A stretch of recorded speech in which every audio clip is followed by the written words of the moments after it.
الحمد لله نحمده ونستعينه ونستغفره ونعوذ بالله من شرور أنفسنا ومن سيئات أعمالنا من يهده الله فلا مضل له ومن يضلله فلا هادي له ونشهد أن لا إله إلا الله وحده لا شريك له ونشهد أن سيدنا وسندنا ومولانا محمدًا عبده ورسوله الذي أرسل إلى كافة الناس بشيرا ونذيرا والصلاة والسلام عليه وعلى آله وأزواجه وذرياته وعترته وصحبه ومن تبعهم بإحسان إلى يوم الدين. أعوذ بالله من الشيطان الرجيم. بسم الله الرحمن الرحيم. نحن نقص عليك نبأهم بالحق إنهم فتية آمنوا بربهم. حضرات گرامی، ایک بار حضرت مفکر اسلام ابو الحسن علی ندوی مدرسۃ الاصلاح سرائے میر عصر کے وقت تشریف لائے اور عصر بعد ان کا پروگرام تھا. تو جب جلسہ گاہ میں تشریف لے جانے لگے تو منتظمین میں سے کسی نے ان کے کان میں کہا کہ محترم وقت بہت مختصر ہے. تو مولانا علی میاں مسکرائے اور فرمانے لگے ہمارے پاس نسخے ہر طرح کے ہیں، چھوٹا نسخہ بھی ہے، بڑا نسخہ بھی ہے، جیسی ضرورت ہے ویسا ہم پیش کریں گے. تو اتفاق آج کے عصر بعد کا وقت ہے، ویسے ہی مختصر وقت ہوتا ہے، لیکن رسول اللہ صلی اللہ علیہ وسلم کی تعلیمات پہ ہم غور کریں، احادیث کو ہم پڑھیں تو عام طور پہ آپ کی ایک حدیث 1 منٹ 1.5 منٹ میں ختم ہو جاتی ہے. یعنی آپ کا کلام مختصر ہوتا تھا، جامع ہوتا تھا اور پرمغز ہوتا تھا. بہت کم ایسی حدیثیں ہیں جو بہت لمبی ہیں، یا آپ کے بہت کم ایسے بیانات ہیں جو بہت طویل ہیں. تو اس وقت جو مختصر وقت میں گفتگو کرنے کا خیال پیدا ہوا، اس کے لیے میں نے سورہ کہف کی آیت کا انتخاب کیا. سورہ کہف آپ جانتے ہیں، جو لوگ یقیناً مسجد میں آنے والے دیندار ہیں، نماز جیسی عظیم عبادت کو بجا لانے والے سے بڑا دیندار کون ہوگا؟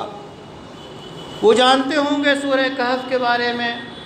ہم نے بچپن سے سنا ہے کہ جمعے کے دن سورہ کہف پڑھنا باعث فضیلت ہے. سورہ کہف میں کیا پیغامات ہیں، اس پہ ہمیں غور کرنا چاہیے. اور قرآن رہتی دنیا تک کے لیے زندگی گزارنے کا سلیقہ اور مشکلات کے حل پیش کرتا ہے. اس واسطے سورہ کہف کو اگر آپ پڑھیں تو ایسا لگے گا کہ ہم اور ہمارا زمانہ، ہمارے زمانے کے لوگ بالکل سورہ کہف کی تعلیمات کے سب محتاج ہیں اور تطبیق ہو رہی ہے، کیسے کیسے احوال پیش آ رہے ہیں. 3 بنیادی باتیں ہم یہاں اخذ کرتے ہیں. سب سے پہلی بات ایمان کی حفاظت کرنا، ایمان لانا، ایمان مومن ہونا. اس کے بعد ایمان میں روز بروز اضافے کی کوشش کرنا، اس ایمان کی مطالبات کو دنیا میں عام کرنے کی کوشش کرنا، اور اس ایمان کی حفاظت کرنا. یہ 3 بنیادی کام ہیں. ان تینوں میں سورہ کہف کی آیات سے ہمیں مکمل روشنی ملتی ہے. اللہ تعالیٰ نے فرمایا رسول اکرم صلی اللہ علیہ وسلم کو مخاطب کر کے کہ اصحاب کہف کی تفصیلات، ان کے بارے میں جو ہے خبریں ہم ٹھیک ٹھیک آپ کو سناتے ہیں. جب لوگوں کی طرف سے سوال کیا گیا تھا کہ اصحاب کہف کون لوگ تھے، تو اس کے جواب میں جو وحی آئی ہے تو اس میں بتایا کہ ہم ٹھیک درست بات اصحاب کہف کے بارے میں بتاتے ہیں۔ اصحاب کہف کیا تھے؟ انہم فتیۃ، وہ چند نوجوان تھے، اور ان کا کارنامہ کیا تھا، یا دوسری زبان میں ان کا قصور کیا تھا؟ ان کا کارنامہ یہ تھا کہ وہ ایمان لائے تھے، اپنے رب پہ ایمان لائے تھے۔ انہم فتیۃ، وہ چند نوجوان تھے۔ تو گویا زمانے کی اور دنیا کی جو ریڑھ کی ہڈی ہیں وہ نوجوان ہیں۔ آج اس وقت ہندوستان میں جو نوجوانوں کی کثرت بہت زیادہ ہے، گویا ملک کی تعمیر، ملک کی بقا، ملک کی ترقی، ملک کی باغ ڈور، ملک کی سیاست ان نوجوانوں کے ہاتھ میں۔ ضرورت اس بات کی ہے کہ ان نوجوانوں کی ہم قرآن کی روشنی میں، فطرت کی روشنی میں ان کی تربیت کریں۔ تو وہ چند نوجوان تھے جنہیں اصحاب کہف کہا جاتا ہے۔ کہف کہتے ہیں غار کو، کھوہ کو۔ تو ان کے ساتھ واقعہ یہی پیش آیا تھا، اس واسطے ان کا نام یہی پڑ گیا۔ جیسا کہ علامہ ساوی باقاعدہ اپنی تفسیر میں لکھتے ہیں، اسی طرح اور مفسرین بھی، کہ یہ چند نوجوان کون تھے؟ ہوا یہ کہ اس وقت کا جو بادشاہ تھا، جس کا نام جلالین نے نقل کیا ہے، دقیانوس، وہ بادشاہ کفر و شرک کا پابند تھا۔ وہ بادشاہ بتوں کا پرستار تھا، اور صرف پرستار نہیں تھا بلکہ بت پرستی کو عام کرنے کے لیے قوت اور طاقت کے ذریعہ لوگوں کو بت پرست بنانے کی کوشش کرتا تھا۔ لوگوں سے زبردستی غیر اللہ کے نام جپواتا تھا، کہلاتا تھا، مجبور کرتا تھا کہ غیر اللہ کے نام لو، ان کو الہ مانو۔ یہ اس دور کی بات ہے۔ لیکن ان نوجوانوں نے اپنے حالات سے فکر مند ہو کر مایوس نہیں ہوئے، بلکہ اس کا حل ڈھونڈا۔ کیا کریں؟ اپنے ایمان کی حفاظت کیسے کریں؟ اس لیے ایک آ کے تنہائی میں بیٹھا، دوسرا آیا، تیسرا آیا، چوتھا آیا، 5 یا 6 ہو گئے۔ چند نوجوان جمع ہو گئے۔ انہوں نے کہا کہ یہ تو ہمیں زبردستی جو ہے وہ بت پرستی پہ مجبور کر رہا ہے، کیا کیا جائے؟ بادشاہ نے بہت سمجھایا کہ تم لوگ جوان سال ہو، یہ اٹھتی جوانیاں ہیں، یہ خوبصورت جسم ہے، یہ بالکل نئے تم لوگ جو ہے ابھی ہو، اس واسطے اپنی اس کی حفاظت کرو، بت کو پوجو، ورنہ ہم تمہیں ایسی سزا دیں گے کہ تم یاد رکھو گے۔ یہ نوجوان بے چین ہو گئے، اور پھر انہوں نے ایک فیصلہ لیا، ایک بات کہی کہ یہ جو بادشاہ جس چیز پہ مجبور کر رہا ہے، اگر ہم نے وہ بات کہی شاتا تھا تو وہ بڑی بے جا، بے تکی، غلط، خلاف فطرت بات ہوگی، بڑی بری بات ہوگی۔ جو یہ کہہ رہا ہے کہ اللہ کو چھوڑ کے غیر اللہ کی پوجا کرو، ان کے نام لو، ان کے مالے جپو، یہ تو بہت بری بات کہہ رہا ہے، یہ تو بڑی غلط بات ہوگی، ایسا ہرگز ہم نہیں کر سکتے۔ پھر کیا کریں؟ وہ ہمیں مار دے گا، وہ ہمیں جو ہے قید و بند کی سزا دے دے گا، وہ ہمیں رند کے جو ہے زندہ کے حوالے کر دے گا۔ تو ایسا کرو، کہیں نکل لیتے ہیں اور کہیں جا کے پناہ لیں اور چھپ جائیں، پھر جیسے حالات ہوں گے دیکھا جائے گا۔ اب وہ لوگ جاتے ہیں، پہاڑ کی ایک کوہ میں پناہ لیتے ہیں، اور اللہ کی طرف سے انتظام ہوتا ہے۔ وہ سوتے ہیں تو سوئے رہ جاتے ہیں، سوتے رہے یہاں تک کہ 300 سال 3 صدیاں بیت گئیں۔ اب ذرا یہاں سے ہم سبق لیتے ہیں کہ حالات کیسے بھی ہوں، ماحول کیسا بھی ہو، ایسا نہیں ہے کہ اس کے لیے ہمیشہ بقا ہے، بلکہ انقلاب آنا ہے، چاہے 300 سال کے بعد آئے۔ یہ انقلاب اس دھرتی پہ 300 سال کے بعد آیا، اور 300 سال کے بعد جو بادشاہ آیا وہ حق پرست تھا، وہ حق گو تھا، وہ توحید پرست تھا۔ اسے تلاش تھی اپنی باتوں کو ثابت کرنے، اپنی باتوں کو لوگوں کے سامنے کیسے رکھ سکے۔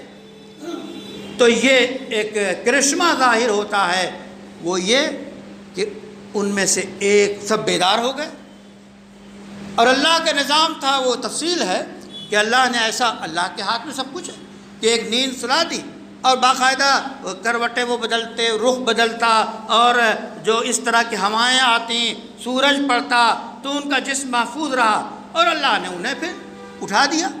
اب جب اٹھے تو کہنے لگے آپس میں، بڑی بھوک لگ رہی ہے، کچھ کھانے پینے کو چاہیے۔ تو انہوں نے کہا ہاں جاؤ، ایسے لیکن دیکھنا باہر جانا تو بہت سنبھل کے جانا، کہیں کوئی تمہیں پہچان نہ لے اور پکڑ لے اور ہم گرفت میں آ جائیں۔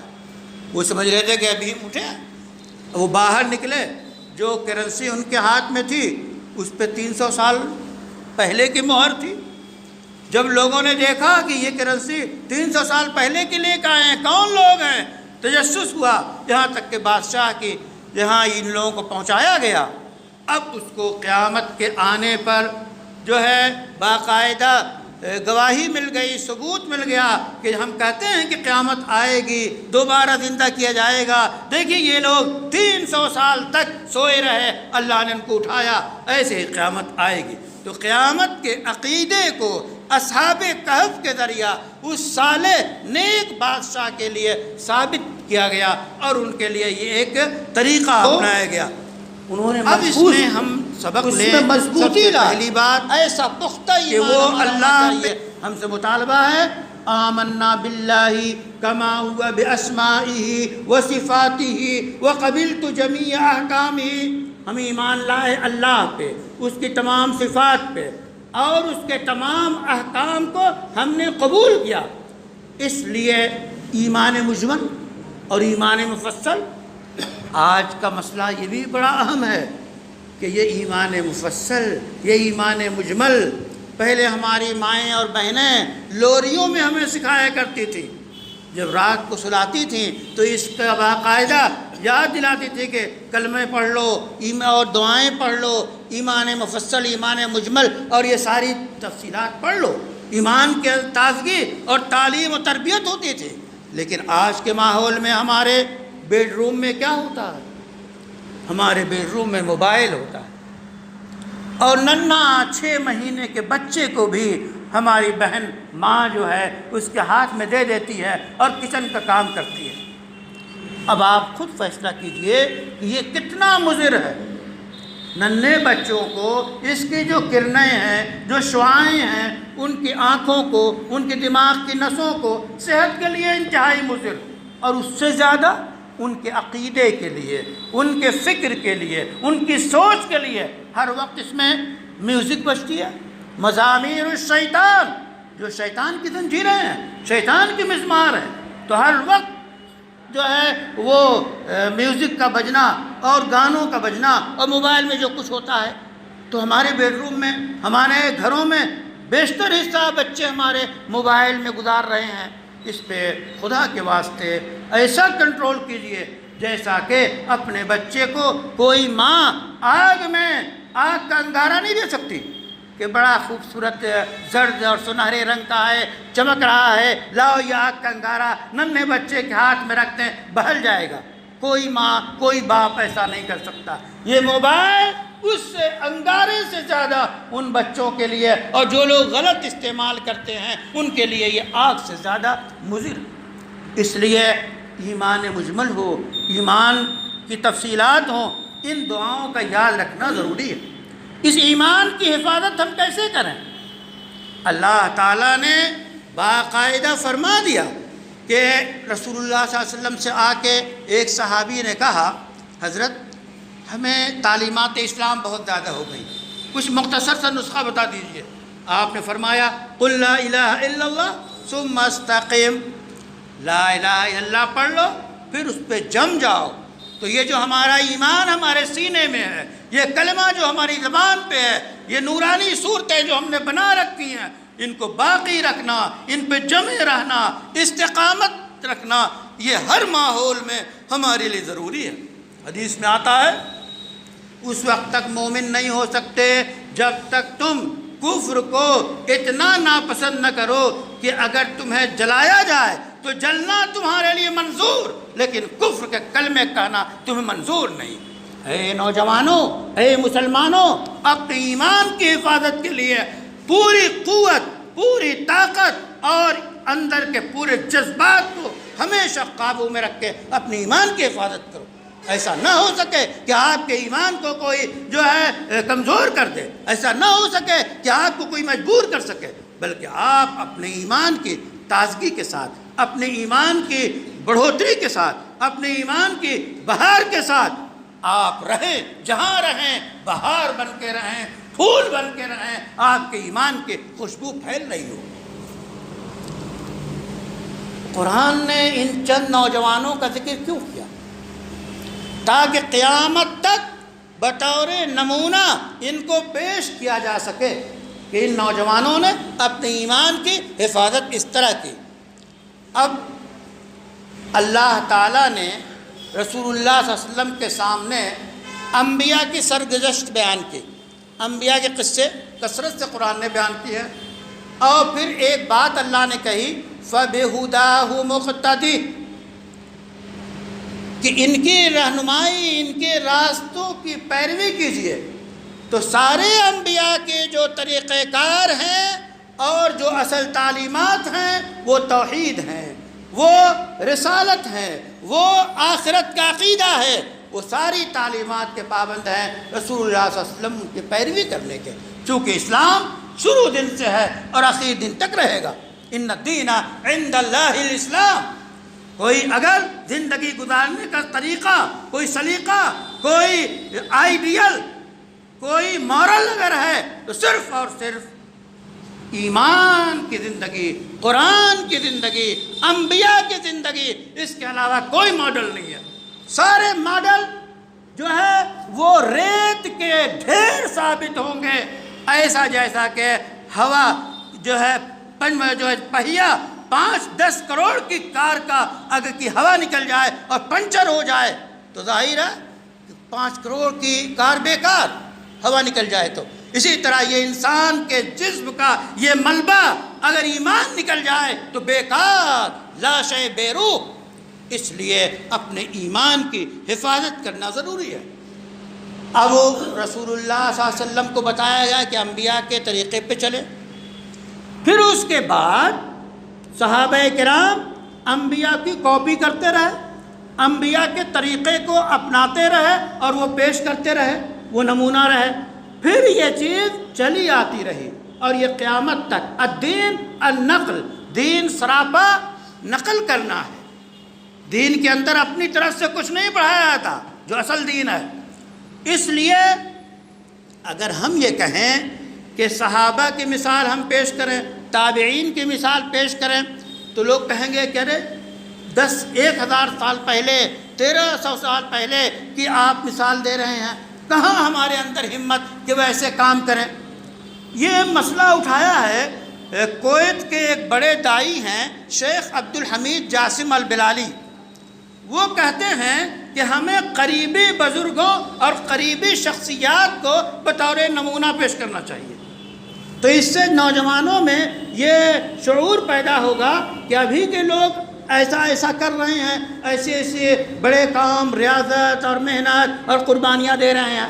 تو اس سلسلے میں میں سامنے آپ کے ایک شخصیت کا حوالہ دیتا ہوں، وہ ہیں حضرت قاری صدیق باندھوی علیہ الرحمہ، سب نام جانتے ہوں گے۔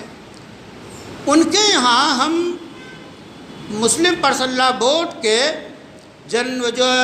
مسلم پرسنل بورڈ کے صدر مولانا قاضی مجاہد الاسلام قاسمی کے ساتھ گئے۔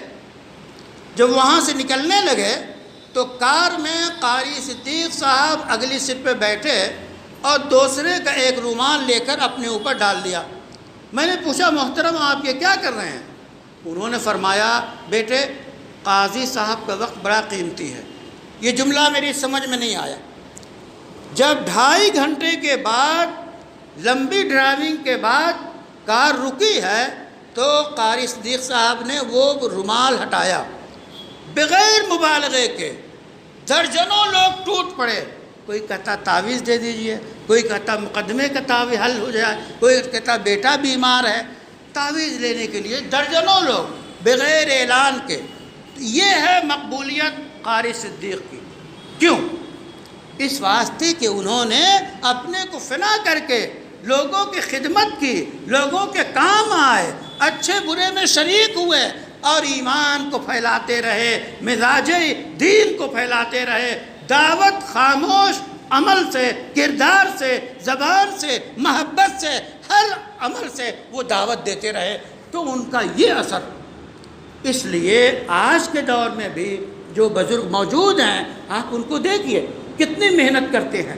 تو اس طرح قرآن کریم نے بہت واضح انداز میں بیان کر دیا کہ وہ چند نوجوان ہیں جو اپنے رب پہ ایمان رکھتے تھے اور ہم نے ان کے ایمان میں اور ان کی راہ یابی میں مزید کشائشیں پیدا کر دیں کہ جب ہماری طرف سے طلب ہوتی ہے تو اللہ کی طرف سے اضافہ ہوتا ہے۔ ادعونی استجب لکم، دعا کرو مانگو میں قبول کروں گا، یہ اللہ کا وعدہ ہے۔ تو جب ان نوجوانوں کی طرف سے طلب ہوئی، ایمان کی حفاظت کا طریقہ اپنایا گیا تو اللہ نے ان کی ہدایت میں اضافہ کر دیا۔ وَرَبَطْنَا عَلَىٰ قُلُوبِهِمْ، اور ہم نے ان کے دل کو مضبوط کر دیا کہ ایمانی قوت کیسی ہوتی ہے۔ اس واسطے عزیزوں، بزرگوں، دوستوں، ضرورت اس بات کی ہے کہ ایمان کو زیادہ سے زیادہ عام کیا جائے، اپنے اندر ایمان کی صفات کو پیدا کیا جائے اور اپنے اندر وہ صلاحیتیں پیدا کی جائیں جو ایمان سے پنپتی ہیں، کونپلیں نکلتی ہیں اور جو ہے سایہ دار درخت بن کے کھڑا ہو جاتا ہے۔ اس لیے اپنے ایمان کو مضبوط کرنا اور پھر اس کو پھیلانا اور اس کی حفاظت کرنا۔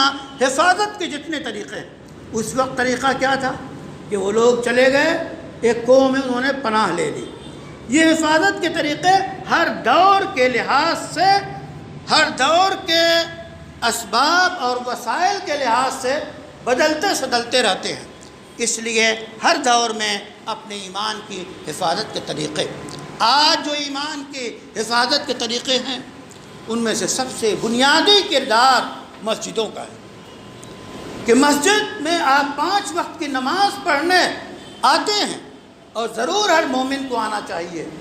اس نماز کا قرآن نے جہاں بھی کہا ہے اقیم الصلاۃ، نماز کو قائم کرو۔ عربی زبان میں نماز کو قائم کرنے کا مطلب کیا ہے؟ ایک ہے نماز پڑھنا، ایک ہے نماز قائم کرنا، دونوں میں فرق ہے۔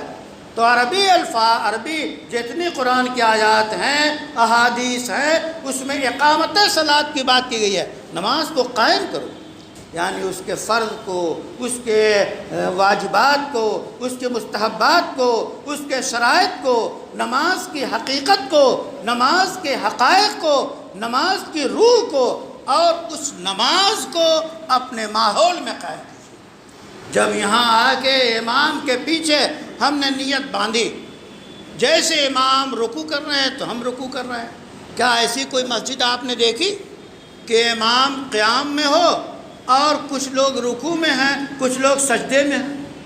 ایسی کوئی مسجد تو نہیں ہے، خدا کرے کبھی نہ ہو۔ تو مسجد میں آنے کا مطلب اجتماعیت، انتظام، نظم اور ڈسپلن، کہ نماز قائم کر رہے ہیں ہم۔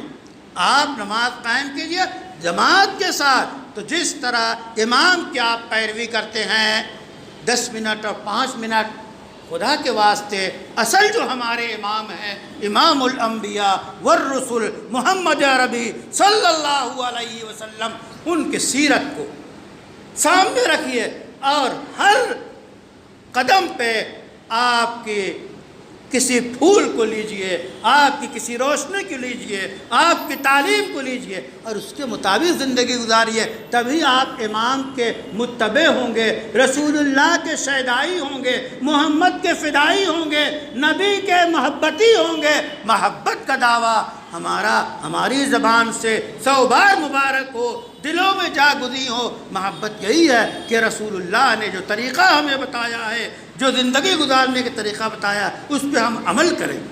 اس طرح مسجد کو ہم گویا مسجد یہ پاور ہاؤس ہے، یہاں سے ہم نماز پڑھتے ہیں۔ نماز کی جو صفات ہیں، ایمان کی جو صفات ہیں، ان ایمان کی صفات کو بیان کرتے ہیں۔ اس میں سب سے بنیادی کردار، نماز میں سب سے بنیادی کردار کیا؟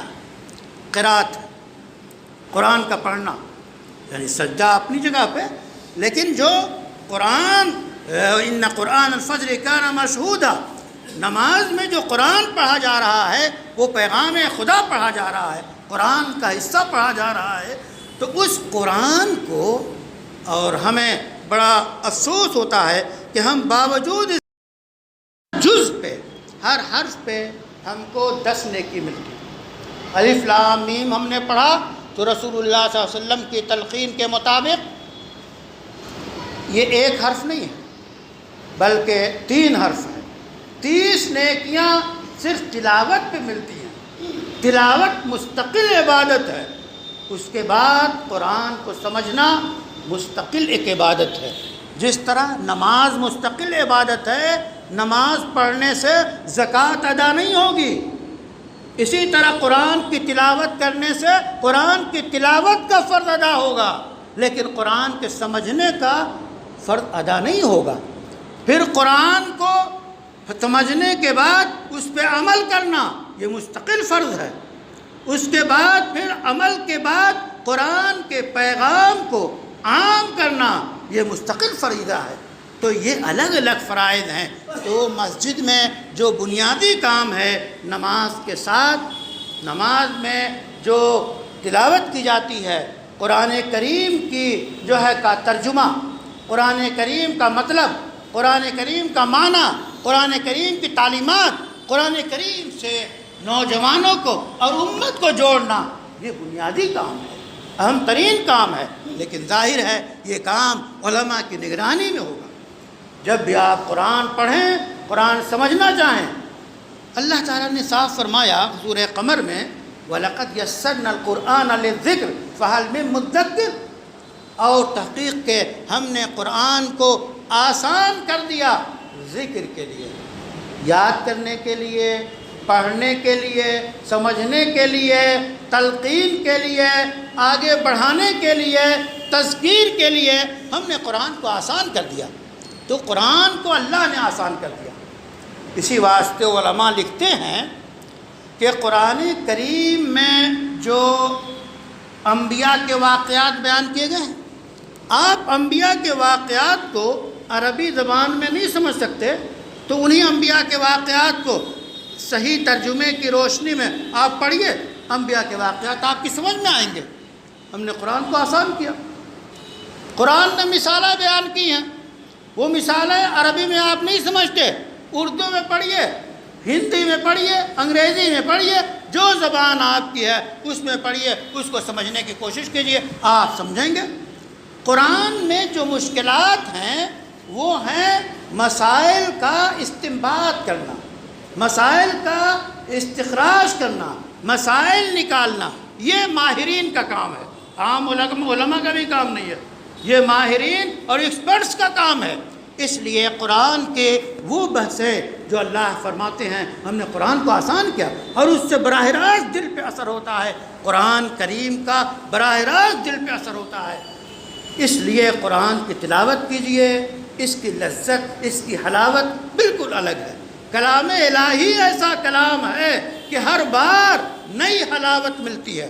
جب تلاوت کریں گے تو نیا ذائقہ ملے گا، دنیا کی کوئی کتاب ایک بار 2 بار 3 بار پڑھنے کے بعد پھر طبیعت اکتا جائے گی، آپ نہیں پڑھ پائیں گے، اگر پڑھیں گے تو ضرورتاً پڑھیں گے۔ مثلاً وکلاء ہیں، اسی طرح فقہاء ہیں، تو یہ اگر فقہ کی کتابیں دیکھیں گے تو بطور حوالے کے دیکھیں گے، تلاوت کے طور پہ نہیں دیکھیں گے، وہ ذائقہ نہیں آئے گا۔ قرآن کریم میں جو ذائقہ ہے، جو تلاوت کرنے میں جو حلاوت ہے، جو اندر سے ایک کیفیت پیدا ہوتی ہے، وہ کسی کتاب کو پڑھنے سے نہیں ہو سکتی۔ اور کیسے ہو؟ یہ تو اللہ تعالیٰ کا کلام ہے، تو اللہ تعالیٰ کے کلام کو آپ براہ راست سمجھنے کی کوشش کریں۔ اور وہ کیسے سمجھیں گے؟ وہ علماء کی نگرانی میں قرآن کے ترجمے پڑھیں، بہت سارے ترجمے ہیں۔ اس طرح قرآن سے آپ جڑیں تو آپ کے اندر دین آئے گا، آپ قرآن سے جڑیں گے تو آپ دیندار بنیں گے، آپ کا ایمان قوی ہوگا، آپ کو ایمان کی حفاظت کے طریقے اللہ کی طرف سے ہر دور کے مطابق جو ہے القاء کیے جائیں گے، اور آپ ہر دور میں اپنے کلمات کی، اپنی کتاب کی، اپنے ایمان کی حفاظت کر سکتے ہیں۔ ان مسجدوں میں جہاں جہاں مکتب چلتے ہیں، مکتب کا رواج کم ہوتا جا رہا ہے، جبکہ مکتب کا رواج بنیادی ریڑھ کی ہڈی وہ بھی ہیں، ان کو باقاعدہ قائم کرنا چاہیے۔ یا دینی تعلیم کا انتظام آپ جس طریقے سے چاہیں، ٹیوٹر کے ذریعہ چاہیں، کسی طریقے سے بہرحال دینی تعلیمات ہونی چاہیے۔ آج ہمارے طلباء انٹر کر لیتے ہیں، وہ بی اے کر لیتے ہیں، ایم اے کر لیتے ہیں، حتیٰ کہ الگ الگ کورسز میڈیکل کے MBBS کر لیتے ہیں، لیکن اگر دینی ماحول نہیں ہے تو وہ نہیں جانتے کہ نماز کیا چیز ہے، کلمہ کیا چیز ہے۔ اس واسطے حضرت مولانا عبدالعلی صاحب جو ندوۃ العلماء کے سابق ناظم تھے، انہوں نے ایک تحریک چلائی تھی کہ ہر بڑے کالج کے پاس ایک ہاسٹل مسلمانوں کی طرف سے تعمیر کیا جائے، اور اس میں دین کی تعلیم اور دین کی تشکیل اور دین کی رہنمائی کے لیے وہ آفس کے طور پہ کام ہو۔ اس لیے چاہے انگریزی پڑھنے والے طلباء ہوں، چاہے ہندی پڑھنے والے طلباء ہوں، ہمارے نوجوانوں تک دین کے پہنچانے کے جتنے طریقے بہتر ہو سکتے ہیں وہ اس وقت اپنانا، ہر وقت اپنانا ہماری ذمہ داری میں ہے۔ تو 3 بنیادی باتیں آپ کے سامنے عرض کی گئیں۔ ایک اہم بات جو بتائی گئی کہ ایمان لانا، ایمان پہ قائم رہنا، ایمان میں اضافہ کرنا، اور اس کے بعد ایمان کی حفاظت کرنا۔ تو ایمان کی حفاظت کے طریقوں کو اپنانا آج کے دور میں انتہائی ضروری ہے۔ آج بھی کیا بات ہے، ابھی کل میں نے دیکھا مسجد سے جب ہم باہر نکلے تو ہندو برادران وطن کی ماں بہنیں اور مائیں اپنے ہاتھ میں گلاس اور شیشی لے کر چھوٹے بچوں کو لے کر دم کروانے کے لیے کھڑی ہیں۔ کیوں؟ مسجد سے ان کے عقیدت ہے، مسجد کے نمازیوں سے عقیدت ہے۔ تو یہ ہمارا کارنامہ نہیں ہے، ہمارے بڑوں کا کارنامہ ہے کہ انہوں نے اس طرح کے دعا کرنے سے، دم کرنے سے برادران وطن کو یقین دلایا، ان کو یقین ہوا کہ اس میں شفا ہے، بڑے میاں کے پاس جاؤ۔ ایک طرف یہ محبت ہے، تو اس محبت کو، اس کلچر کو اور اس حقیقت کو باقی رکھنا آپ کی ذمہ داری ہے کہ آپ اس انداز میں دین کو پیش کریں، اور جہاں رہیں آپ اس طرح بن کے رہیں کہ صحیح طور پہ اسلام کے آپ نمائندہ ہیں۔ جس طرح ایمبیسڈر رہتا ہے، جس طرح ایمبیسی کا سفیر رہتا ہے، تو وہ اپنے ملک کا ترجمان ہوتا ہے، اس سے ایک حرف آگے پیچھے نہیں ہوتا وہ۔ اسی طرح ہم جہاں ہوں مسلمان بن کے رہیں، مومن بن کے رہیں، اعلیٰ اخلاق کو پیش کریں اور اعلیٰ کردار کو پیش کریں، تاکہ لوگوں کے اندر ہماری صفات کیا؟ مومنانہ صفات، عارفانہ صفات، قرآنی صفات، نبوی صفات لوگوں کے اندر ہم منتقل کر کے پوری دنیا میں صحیح طور پہ امن و امان قائم کر سکیں، اور اچھی زندگی سے ہمکنار ہوں، اور آخرت کی جو زندگی آنے والی ہے اس میں ہمیں اصل کامیابی ملے۔ اس لیے ان 3 چیزوں کو ہم اپنائیں، اور ان کے جو اسباب ہیں ان کو اپنائیں، اور سورہ کہف کھول کر ہم بار بار پڑھیں، تو اس میں ہمیں سبق ملے گا کہ کس طرح ہر دور کے زجر سے، فریب سے دجالوں سے، کذابوں سے، جھوٹوں سے، فریبیوں سے، ریاکاروں سے کیسے بچا جائے، اس کے لیے سورہ کہف کا مطالعہ اور تلاوت اور اس کا مطالعہ بار بار کریں، تو اس سے آپ کو ایک قندیل ملے گی، ایک روشنی ملے گی، ایک شمع ہاتھ میں آئے گی، اس شمع کی روشنی کو پھیلاتے جائیے۔ وآخر دعوانا ان الحمد للہ رب العالمین۔